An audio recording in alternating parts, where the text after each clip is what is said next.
Sets के बारे में बता रहे हैं। सेट्स क्या है?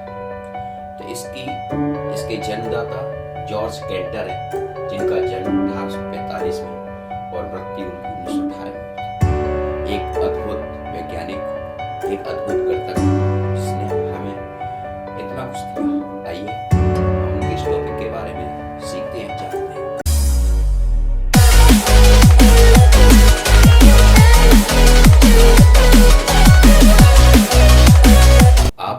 मैंने कई बार टॉपिक को शुरू करने से पहले मैंने कई बार इसको देखा है कि कई बच्चे बहुत ज़्यादा परेशान हो जाते हैं कि कैसे ये सेट समझ में नहीं आ रहा। तो आप बिल्कुल बेफिक्र रहें, बहुत अच्छा टॉपिक है। अपनी आम बोलचाल में हम इसको कहीं पर भी इसे प्रेजेंट कर सकते हैं। आइए देखते हैं, समझते हैं। देखिए यहाँ पर सेट होता क्या है। सबसे पहले सेट के बारे में हम समझेंगे कि सेट है क्या। चारों तरफ देखते हैं, सेट है क्या। देखिए मैंने यहाँ लिखा है, ऐसी वस्तुओं या पदों के संग्रह को समुच्चय कहते हैं जिनमें एक कोई विशेष गुण होता है। अब ये बात मुझे समझ में नहीं आ रही, पता नहीं क्या लिखा है, ठीक है ना। तो इसको समझने के लिए मैं कुछ उदाहरण आपके सामने पेश करता हूँ। जैसे आप समझ लीजिए, मैंने यहाँ पर कुछ उदाहरण भी लिखे। डिनर सेट, डिनर सेट से आपको कुछ समझ में आ रहा है। डिनर सेट होता है भोजन करने के बर्तन, ठीक है ना। अब बर्तन में क्या क्या होता है आप समझिए। बाउल होते हैं, ठीक है, कटोरा, चम्मच होती है, छोटी चम्मच, बड़ी चम्मच, कुछ प्लेटें होती हैं, बड़ी प्लेट, छोटी प्लेट। ये सारी प्लेटें, ये सारे बर्तन को हम बोल रहे हैं डिनर सेट, ठीक है। अब मैं इस डिनर सेट को आपके सामने प्रेजेंट करना चाहता हूं। जैसे ये डिनर सेट मैं ले रहा हूं, ठीक है। डिनर सेट में क्या होते हैं? बड़े बाउल, ठीक है, छोटे बाउल भी होते हैं,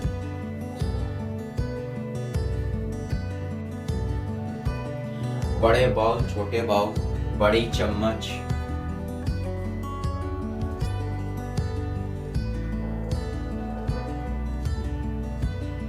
एवं छोटी चम्मच और प्लेट्स, ठीक है। इतनी सारी चीजें होती हैं। और आपने देखा होगा हम डाइनिंग पर बैठकर इसको करते हैं। अब इसमें ये डिनर सेट है, ये क्या है? Dinner set. इसमें ये सारे मेंबर, ये क्या है? मेंबर। मैं एक दूसरा उदाहरण लेता हूँ। मैंने दूसरा लिया सोफा सेट। सोफा सेट आपने देखा होगा, हमारे सभी क्या एक्चुअली होता है, आपने देखा होगा अपने घरों में। सोफा सेट क्या होता है? दो बड़ी कुर्सियां होती हैं जिसपर तीन तीन की, और चार छोटी छोटी होती हैं, और एक बीच में टेबल होता है। इन सबको, यानी इन चार कुर्सियां छोटी वाली सिंगल और दो डबल, यानी इन सभी कुर्सियों को हम बोलते हैं सोफा सेट। तो सोफा सेट हो गया समुच्चय, और सोफा सेट के अंदर जो भी कुर्सियां हैं वो हो गए उसके अवयव, वो उसके हो गए मेंबर। अब मैं और समझा दे रहा हूँ और क्लियर कर दे रहा हूँ। ताश की गड्डी, ताश में क्या होता है? देखिए ताश में 13 पत्ते होते हैं, 13 पत्ते और सभी चार चार, यानी एक पत्ते के 4 पत्ते, एक के 4 मेंबर, इस तरह से 13 चौक 52 पत्ते होते हैं टोटल ताश की गड्डी में। तो ताश की गड्डी हो गई सेट, और उसमें जो पत्ते हैं 52 वो हो गए मेंबर। मैं एक उदाहरण और दे रहा हूं। महीने हैं, महीने कितने होते हैं? 12, और 12 महीने को इकट्ठा कर दो तो वो क्या हो गई? साल। साल हो गया सेट, और महीने हो गए उसके मेंबर। समझ में आ रहा है ना आपको? तो इसी तरीके से मैंने यहाँ लिखा, ऐसी वस्तु या पदों के संग्रह को हम समुच्चय कहते हैं जिनमें कोई विशेष गुण होता है। मैंने यहाँ पर पूरी बात लिखी, अब आपको समझ में आ गई होगी। जिनमें कोई विशेष गुण होता है, ठीक है, जिनमें कोई विशेष गुण होता है। आपको मेरी बात समझ में आ रही है? अब जो सेट है उसको हम कैपिटल लेटर से प्रेजेंट करता है, ठीक है। और जो उसके मेंबर्स हैं हम उसको स्मॉल लेटर से प्रेजेंट करते हैं। आपको सेट और उसके मेंबर के बारे में बात समझ में आ गई ना। अब जैसे एक उदाहरण और लेते हैं, देखिए बिल्कुल बेसिक से मैं लेके चल रहा हूँ जिससे आपको कोई भी प्रॉब्लम ना हो। मैंने कई बच्चों को देखा है कि सर सेट समझ में नहीं आ रहा, ठीक है ना। तो एनसीईआरटी और का ये प्रथम टॉपिक है। अब यूपी बोर्ड एनसीईआरटी से रिलेटेड अटैच हो गया है, तो मैंने उसका फर्स्ट टॉपिक उठाया है जिससे आपको कोई प्रॉब्लम ना हो। अब यहाँ पर कैपिटल लेटर हो गए आपके सेट, और उस सेट के अंदर जो मेंबर है वो हो गए स्मॉल लेटर, ठीक। अब जैसे सप्ताह है, वीक, 1 वीक, एक सप्ताह में कितने दिन है? 7। तो 7 हो गए मेंबर। अब मैं यहाँ पर देखो, मैं यहाँ पर प्रेजेंट करना चाहूंगा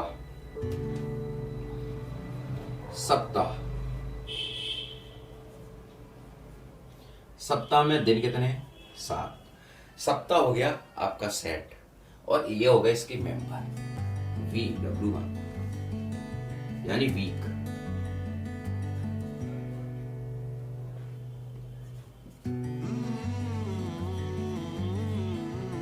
ठीक है। अब यहां देखिए, आप यहां समझने की कोशिश करें। देखिए ये सप्ताह है एक, और ये इसके मेंबर है 7 मेंबर होते हैं। एक सप्ताह में 7 दिन होते हैं, ये इसके मेंबर होते हैं। तो मंडे, ये है नाम किसका है? ये क्या है? बिलोंग्स टू वीक, यानी मंडे बिलोंग्स टू वीक, यानी मंडे अवयव है सप्ताह का।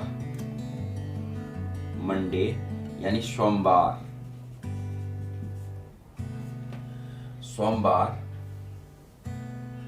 समुच,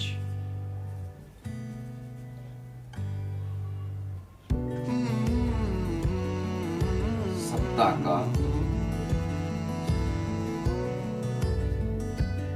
अवयव है। मेरी बात आपको समझ में आ रही है? ये इस तरीके से लिखें। इसी तरीके से ट्यूसडे बिलोंग्स टू, इसे बिलोंग्स टू पढ़ते हैं।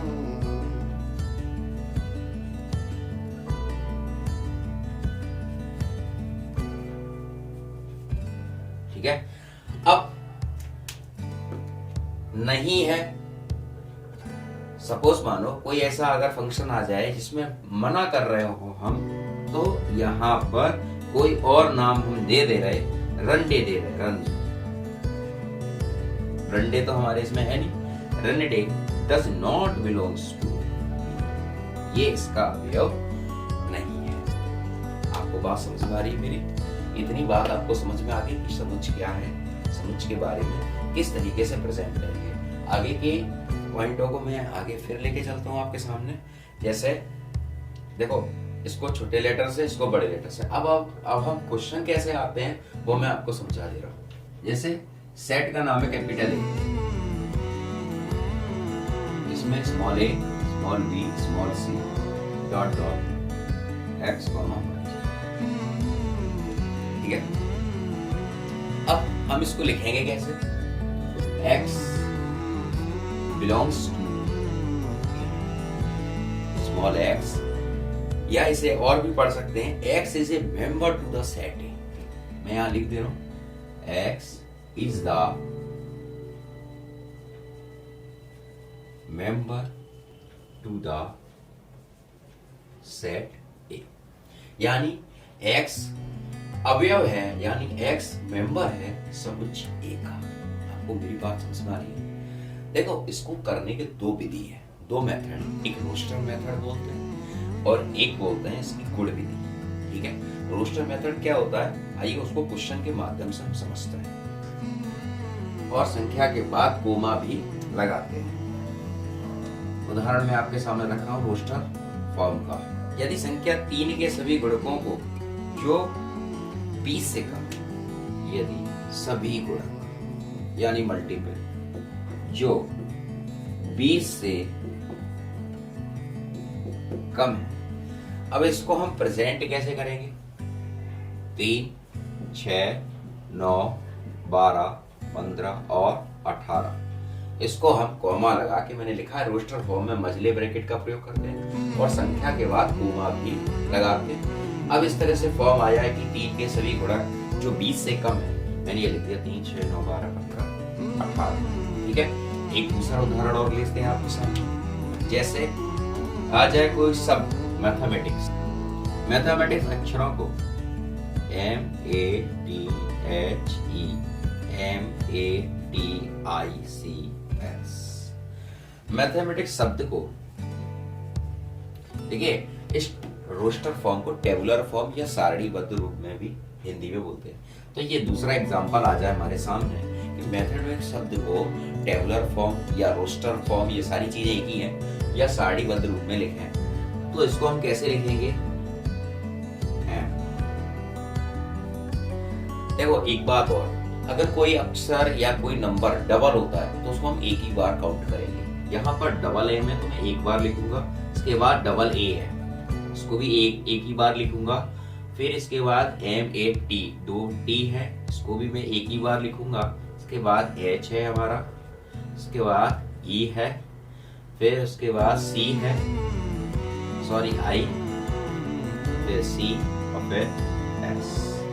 ये हो गया इसका सारणीबद्ध, यानी इस तरह से कोई फॉर्म आ जाए, मैं लिख दे रहा हूँ सारणीबद्ध रूप में।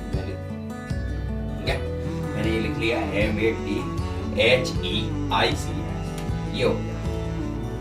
रोस्टर अवयवों में क्रम का कोई मतलब नहीं है। इसमें 2 कंडीशन है। पहले तो कोई अक्षर को डबल नहीं लिखते हम, दूसरी पोजीशन के इन अक्षरों का कोई क्रम नहीं है। चाहे आप M को लास्ट में लिख दो, S को पहले लिख दो, C को पहले लिख दो, किसी को भी कैसे भी लिख दो, लेकिन आने इतने ही मेंबर्स ही है।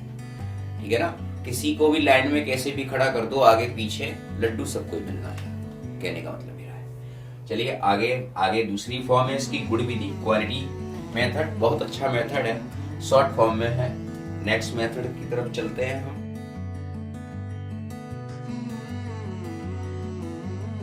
देखिए सेकंड मेथड है हमारा समुच्चय निर्माण विधि या गुण विधि। इससे पहले हमने रोस्टर मेथड के बारे में समझा था। समुच्चय निर्माण विधि है क्या, मैंने यहाँ पर लिख भी रखा है, आप इसे पढ़ भी सकते हैं और मैं आपको समझा भी दे रहा हूँ। समुच्चय निर्माण विधि या गुण विधि, क्वालिटी मेथड उसे बोलते हैं, कैरेक्टरिस्टिक मेथड। मैंने यहाँ लिखा है समुच्चय निर्माण रूप में सभी अवयवों को एक स्वेच्छ चर द्वारा प्रदर्शित किया जाता है।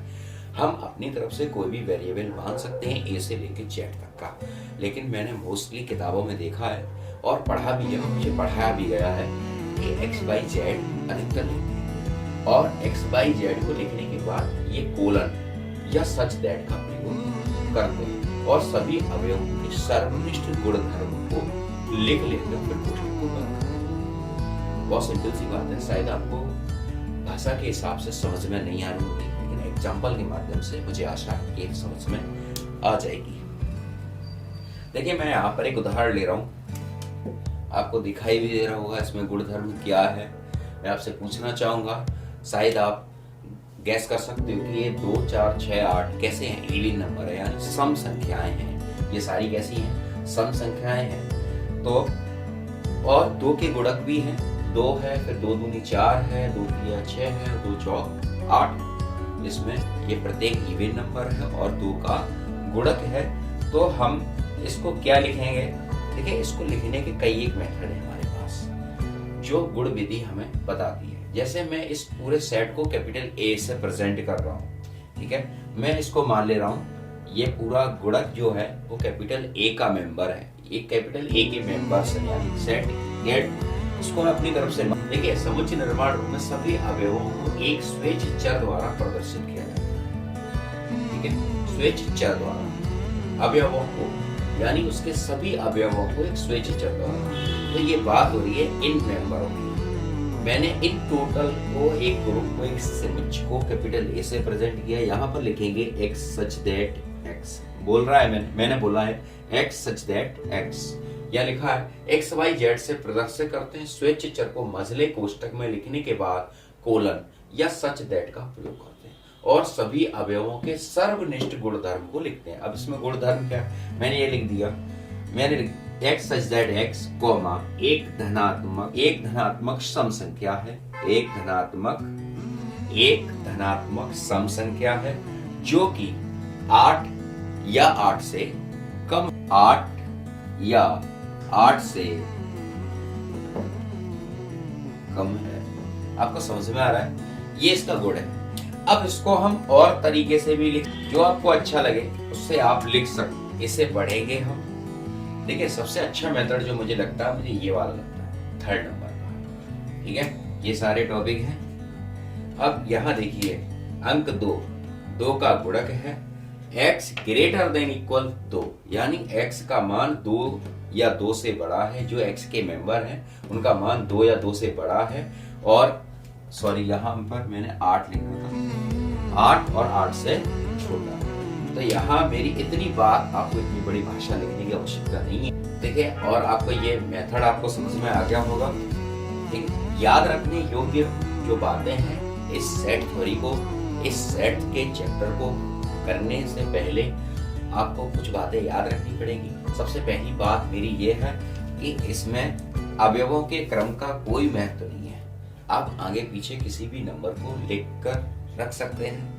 मैं यहाँ पर कुछ याद रखने योग्य बातें आपके सामने लिख दे रहा हूँ। आपको इन बातों को याद में रखना है। जैसे मैंने यहाँ पर लिखा है, सारणी विधि या रोस्टर फॉर्म या टेबुलर फॉर्म में अवयवों को किसी भी क्रम में आप लिख सकते हो। ठीक है, जैसे मैंने आपका ये उदाहरण है 1 2 3 या 3 2 1 या 1 3 2 एग्जाम्पल में, मतलब किसी भी क्रम में आप उसको लिख सकते हो। क्रम पर इसका कोई फर्क नहीं पड़ता। दूसरा पॉइंट मैंने लिखा है, कोई भी अवयव कितनी भी बार आया, कोई मेंबर कितनी भी बार दोहराया गया हो, लेकिन उसकी काउंटिंग एक ही बार होगी। ठीक है, उसकी गणना केवल एक ही बार की जाती है। जैसे ये यहाँ पर 2 A है, 1 B है, 1 C है और 2 D है। तो देखिए, यहाँ पर जो आंसर होगा वो ABCD होगा। मैंने पिछले टाइम में मैथमेटिक्स नाम का एक उदाहरण दिया था आपके सामने। वहां पर भी 2 M थे, आपको याद हो, और 2 E थे, 2 A थे। तो उनको भी मैंने एक ही बार नोट किया था। यहाँ पर देखिए 1 1 2 2 3 4 5 5, तो मैंने 1 2 3 4 5, यानी कोई अंक को, यानी अंक तो यहाँ पर 1 2 3 4 5 6 7 8 है, लेकिन डबल अंक को नहीं लेंगे। ऐसे ही तीसरा पॉइंट है, समुच्चय अवयव कुछ भी हो सकते हैं। संख्या, अक्षर, व्यक्ति, नदियां, फल, पहाड़ आदि। फिर भी आपकी अगर कोई समस्या रह जाती है सेट से संबंधित, आज मैंने आपको बेसिक सेट की जानकारी दी थी। अगले टॉपिक में सेट का जो नेक्स्ट टॉपिक है आपके, उसके बारे में मैं आपको बताऊंगा। नेक्स्ट टॉपिक टाइप्स हैं सेट की, तो अगला टॉपिक में टाइप्स ऑफ सेट के बारे में आपको दूंगा। देखते रहिए विकिपीडिया चैनल। अपनी प्रॉब्लम कमेंट्स बॉक्स में जरूर शेयर करें। जय श्री हिंद, जय हिंद, जय भारत।